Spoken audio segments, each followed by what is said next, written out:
고1 미니 모의고사 6회. 오늘은 시간이 조금 걸릴 것 같아요. 시작해 봅시다. 1번부터 3번. 공개 토론의 장면의 일부입니다. 토론은 언제예요? 찬성, 반대 나눠서 자신의 의견을 상대방에게 설득시키는 과정이죠.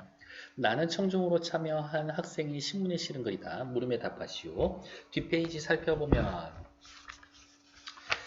어디 있을까? 1번 문제, 토론자의 말하기 방식에 대한 것으로 적절하지 않은 것은 2번, 찬성 1의 입론에서 언급하지 않은 것. 3번, 나의 필자가 글을 쓰기 위해 토론 평가 항목입니다. 적절하지 않은 것은 말하기 방식, 언급한 내용이 있냐 없냐, 그 다음 점검을 할 겁니다. 2번이 제일 쉬운 문제였었겠네요. 시작해보자. 사회자, 지금부터 학생회장 선거에 결선 투표제를 도입해야 한다라는 논제로 공개 토론을 하겠습니다. 먼저 찬성 측 첫 번째 토론자 입론하세요. 토론 과정에 익숙하지 않을 수도 있으니까 옆에다 순서 쓸게요. 입론. 우리 학교는 단순 다수제로 학생회장을 선출하고 있습니다. 실태. 그런데 학생들의 투표율이 낮아서 문제. 선출된 학생회장의 대표성에 논란이 제기되고 있습니다. 이를 해결하기 위해서 해결책, 결선 투표제를 도입해야 한다고 생각합니다. 결선 투표제는 과반의 득표자가 없을 때 다수표를 얻은 사람들을 후보자로 올려 과반의 득표로 선출하는 방식입니다. 라면서 단어 뜻, 개념을 정리. 이를 도입하면 선거에 대한 관심이 고조되고 투표율이 높아져 대표성을 인정받는 학생회장이 선출될 것으로 기대됩니다. 기대 효과. 또한 1차 투표와 결선 투표를 거치면서 서로 다른 의사가 수렴되므로 후보자의 자질과 능력도 향상될 겁니다. 사회자, 반대측 두 번째 토론자 반대 신문이 있겠습니다. 옆에다 써야 되겠네요. 반대 신문. 상대방의 입론에 관련된 이야기들이 맞냐 틀리냐를 점검하는 과정이겠네요. 투표 과정을 더 거친다고 후보자가 지닌 자질과 능력도 향상이 될까요? 찬성 1위 후보자의 자질과 능력이 향상될 겁니다. 라고 했더니 그거 진짜? 라고 물어봤고 그렇다고 후보자의 자질과 능력이 향상되지는 않겠죠 라고 하면서 어머 자기가 했던 말을 뒤집고 있잖아요. 이런 식으로 답변하면 안 되지. 반대 2는 질문 잘했고. 반대측 첫 번째 토론자 입론해 주십시오. 입론. 저는 결선 투표에 반대합니다. 단순 후보제는 후보자 중 최대 득표자가 당선되는 방식입니다. 학생회장 선거에 투표율을 올려야 하는 것엔 공감하지만 결선 투표제를 도입한다고 이 문제가 해결되지는 않습니다. 오히려 단순 다수제는 투표권을 한 번만 행사할 수 있기 때문에 더 신중하게 결정하게 되는 민주적 절차입니다. 신중하게. 무엇보다 결선 투표제 도입할 때 발생할 수 있는 가장 큰 문제는 시행하기 번거로워요. 시간도 보내야 되고 투표소 다시 설치해야 하는 등 시간과 비용의 측면에서 비효율적입니다.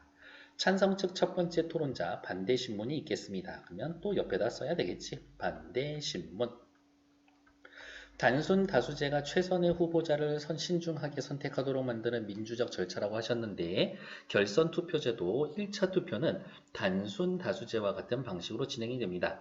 이 과정을 한 번 더 거치면 민주적이지 않을까요? 라면서 그런 점에서는 더 민주적일 수 있겠네요. 라면서 상대방의 반대 신문을 인정하고 있네요. 반대측 토론자 반론해 주십시오. 반론.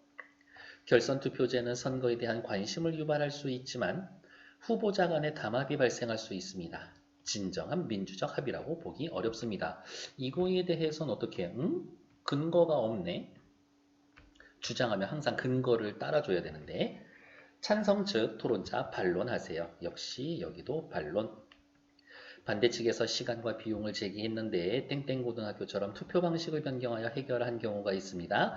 이 학교는 언제든 홈페이지 접속해 투표할 수 있도록 했기 때문에 재설치 등 비용도 거의 들지 않는다고 합니다. 라면서 반대편에서 이야기한 문제점을 잘 반론하고 있네요. 그러면 뒤로 넘어가 볼까요? 가 확인할게요. 저는 지문 띄워놓을 테니까 여러분들은 문제랑 왔다 갔다 하세요. 1번 반론 2는 반대 신문에서 반대 2는 반대 신문에서 상대방이 말한 내용을 지적하면서 그렇죠? 상대방 스스로 자신이 생각이 잘못되었음을 인정하게 하고 있다. 그렇지. 이 부분 관련됐으니까 1번에 1번 오케이. 1에 2번 반대 1은 입론에서 요 대사 입론에서 상대방이 제기한 문제점은 뭔데요? 학생회장의 대표성에 대해서 요거의 문제점 원인을 다양하게 분석해 자신의 주장을 강조하고 있다. 대표성 문제가 왜 생기는지 원인에 대해 분석한 내용은 없었죠? 그래서 1번에 2번 틀리다. 1에 3번 찬성 1은 반대신문에서 요 대사죠. 상대방이 한 말을 언급하여 질문함으로써 자신이 원하는 답변을 이끌어내고 있다. 더 민주적이지 않습니까? 민주적일 수 있겠네요. 과정을 더 거치면 민주적으로 된다라고 해놨는데 상대편한테 그 얘기 들었지. 잘했어. 4번 반대 1은 반론에서 요 대사 상대방의 주장이 받아들여질 경우 예상되는 문제점을 거론하며 주장에 대해 반박하고 있다. 담합이 생길 수가 있습니다. 괜찮아. 다음 5번 찬성 1은 반론에서 상대방이 제기하는 문제점 시간과 비용이 많이 듭니다. 아니요. 홈페이지 접속해서 투표하면 비용이 거의 들지 않습니다. 얘기 잘했죠. 그래서 1번의 답은 2번. 2번 문제도 바로 여기에서 체크하고 갈게요. 찬성 1의 입론에서 언급하지 않은 것은 그러니까 요 대사에서 나타나 있지 않는 것 찾기. 문제 상황을 제기를 하고 문제 상황 여기 있죠? 니은 문제를 해결할 수 있는 방안 결선 투표제. 디귿 예상되는 반박에 대비한 해결 방안. 디귿을 뺐네요. 디귿 용어의 개념을 정리하고 결선 투표제라는 뭡니다. 얘기했고 4번 예상되는 반박에 대한 해결 방안. 내가 이렇게 얘기하면 쟤네들은 이런 식으로 공격을 하겠지. 그거에 대한 반론은 없지. 그래서 일단 2번의 답은 4번.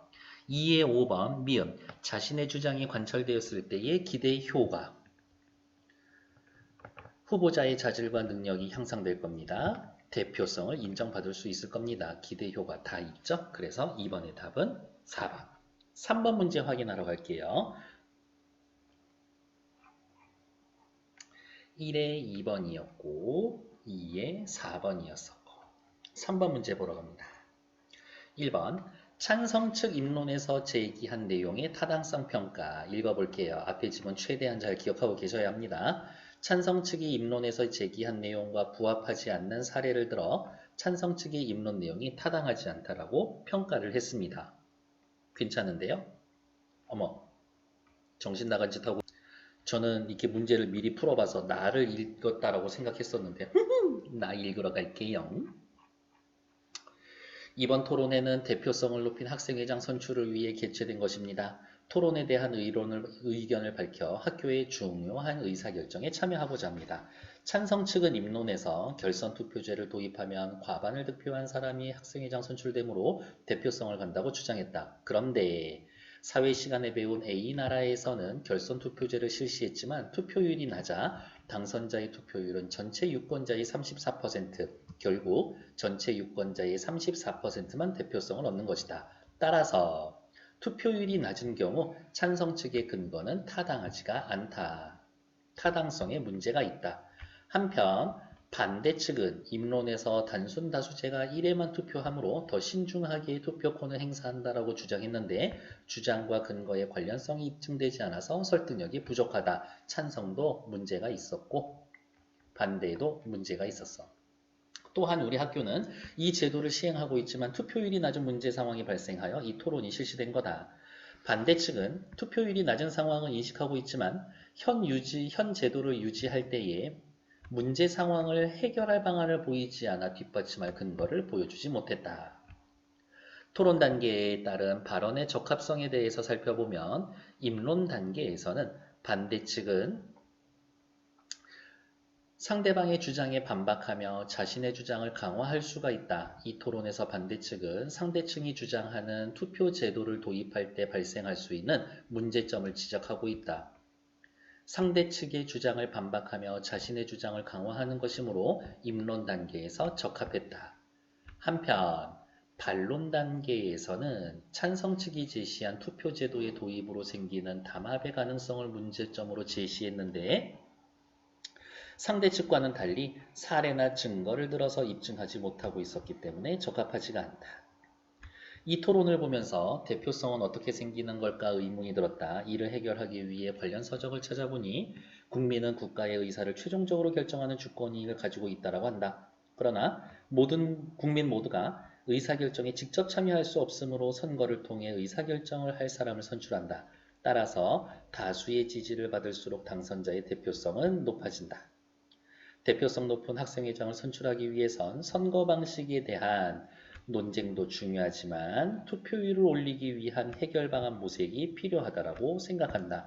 이 토론을 하는 것보다 투표율을 높이기 위한 해결책을 찾는 게 더 중요하지 않을까? 투표는 권리이자 의무라는 생각으로 적극적으로 참여할 때 대표성 높은 후보자를 선출할 수 있다. 이번 토론회는 토론 참여자의 청중 모두에게 민주적 의사결정 과정을 경험하게 해준 의미 있는 시간이다. 학교에서 중요한 문제적 해결을 위해 논쟁하고 공동체의 일원으로 의견을 나누는 것은 민주적 의사소통의 첫걸음이라고 생각한다. 어휴, 심각하게 아주 잘 생각하고 있네요. 1번. 필자는 찬성이 입론에서 제시한 내용과 부합하지 않는 사례를 들어서 A국가, 사회시간에 배운 A국가에선 오히려 투표율이 낮았다라는 걸 하면서 찬성 측의 입론이 타당하지 않다고 평가했다. 맞죠? 반대측 타당성. 반대가 입론에서 주장한 투표 횟수와 신중한 투표권 행사 사이의 연관성을 입증하지 않았다. 그렇죠? 타당하지 않다고 평가했다. 반대측. 반대측이 입론에서 현행 투표를 유지할 때 문제 상황을 해결 방안을 제시하지 않았다. 입론 내용이 타당하지 않다고 평가했다. 그렇죠? 필자는 반대측이 입론 단계에서 상대측의 주장대로 투표가 시행되었을 때 예상되는 문제점을 지적해서 반박했다. 그거는 잘했지. 답은 5번이겠네요. 반론 단계에서 적합한 것. 반대측이 반론 단계에서 자신의 주장을 입증하는 근거를 들고 있지 못하다라고 이야기를 했었죠. 어디 있었어? 바로 이 페이지 맨 위에 있었죠. 이쪽과는 달리 사례나 증거를 들어 자신의 주장을 입증하지 못하고 있었으므로 적합하지가 않습니다. 라면서 3번에 5번은 여기에서 딱 걸리게 되겠네요. 3번의 답은 5번. 다음 페이지 넘어가죠. 국어 문장에서 서술어로 쓰이는 것들, 주어 서술어에 대한 이야기네요. 서술어로 쓰이는 것은 용언인 동사, 형용사, 그리고 체언인 이다가 붙어서 이루어진 말입니다. 준영이가 책을 읽는다. 동사 읽느냐, 읽는구나. 동사 얘기하고 있네요. 준영아 책을 읽어라. 읽자. 동사 이야기하고 있죠. 1, 2에선 동사 읽다가 그 문장 안에서 형태가 변하는 겁니다. 형태가 변하지 않는 부분은 어간, 형태가 변하는 부분은 어미. 요 정도의 용어는 기억하고 계셔야죠. 이처럼 용언 어간에 여러 가지 어미가 붙는 것을 활용이라고 합니다. 그래서 동사, 형용사를 묶어서 활용하는 말이다. 용언이라는 이름을 붙여서 같이 묶어놓죠. 꽃이 예쁘다. 예쁘냐? 예쁘구나. 형용사네요. 어머, 꽃차 예뻐라. 명령형 못 쓴대요. 꽃차 예쁘자. 청유형 쓰지 못한대요. 형용사는 명령, 청유형을 쓸 수가 없구나. 3, 4는 형용사가 예쁘다 활용하는 예입니다. 1, 2와 비교했을 때 동사와 형용사는 활용의 방식의 차이가 있습니다. 먼저 동사에는 은다, 느냐, 구나가 쓰이지만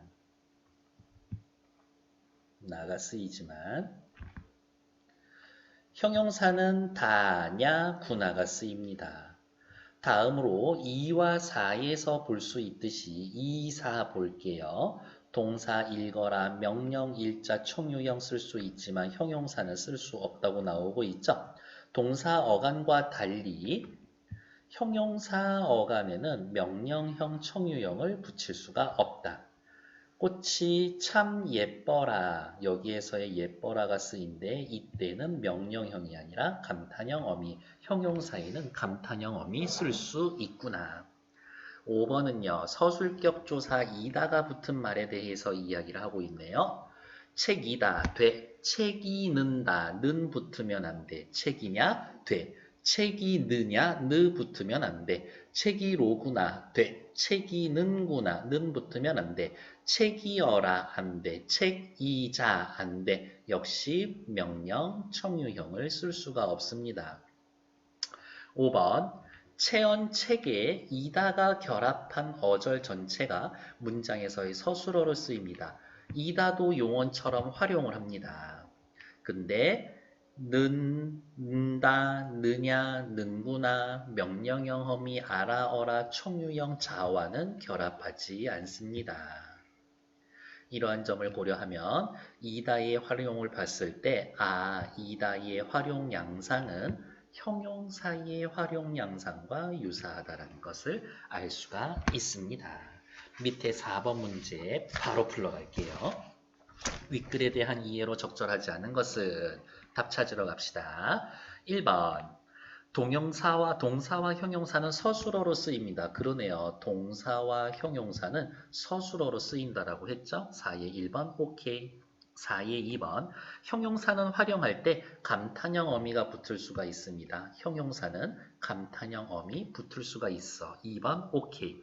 3번 용언이 활용할 때 어간에 붙는 부분을 어미라고 합니다. 변하는 부분을 어미라고 하고 위에서 보면 어때요? 는다, 느냐, 는구나, 어라, 자, 전부 다 누구? 어간인 이에 붙여서 쓰고 있죠. 그러니까 4의 3번 오케이. 4의 4번 동사는 형용사에 비해 이다와 활용 양상이 유사하다. 맨 마지막 이다의 활용 양상은 형용사의 활용 양상과 유사합니다. 라고 해놨으니까 4번 탈락. 5번 이다는 명령형이나 청유형과 결합하지 않습니다. 이다는 명령형 어미, 청유형 어미와 결합하지 않는다. 그러니까 5번도 맞는 얘기. 4번의 답은 4번. 어떻게 고치면 된다? 동사는 형용사에 비해 이렇게 둘이 바꾸면 되겠죠? 형용사가 이다와 더 잘 어울립니다. 라고요. 5번 보러 갈게요. 윗글을 바탕으로 보기 A, B, C, D, E를 이해한 내용으로 적절하지 않은 것은 나는 주로 저녁에 씻는다, 은다, 니은 은다 붙을 수 있네. 씻다는 동사겠네. 1번 씻는다는 는다와 결합을 했다. 동사다. 여기 는다 있잖아요. 동사. 2번 춥구나, 뭐뭐 하는구나, 감탄형 쓰이고 있네. 감탄형 쓰이고 있다. 형용사네. 뭐뭐 하는구나, 감탄형과 결합했다. 형용사다. 오케이. 지금 밥을 먹자. 청유형으로 썼다. 그러니까 먹다는 동사다. 먹자. 어간에 청유형 어미 뭐뭐 하자가 붙었다. 동사다. 그렇지. 4번 열어라. 여기 열어라. 명령형이네요. 명령형 붙었지. 명령형 붙으면 누구야? 동사지. 열어라, 명령형 어미 어라와 결합했다. 형용사, 큰일 날 소리, 동사죠. 4번 틀렸네. 5번에 2, 그는 어떤 사람이냐? 사람이다 라고 하는 서술격 조사 활용한 거죠. 사람이냐는 체언, 사람의 이다. 서술격 조사가 결합한 말이 활용한 거다. 그렇지. 그래서 답은 4번. 됐을까요?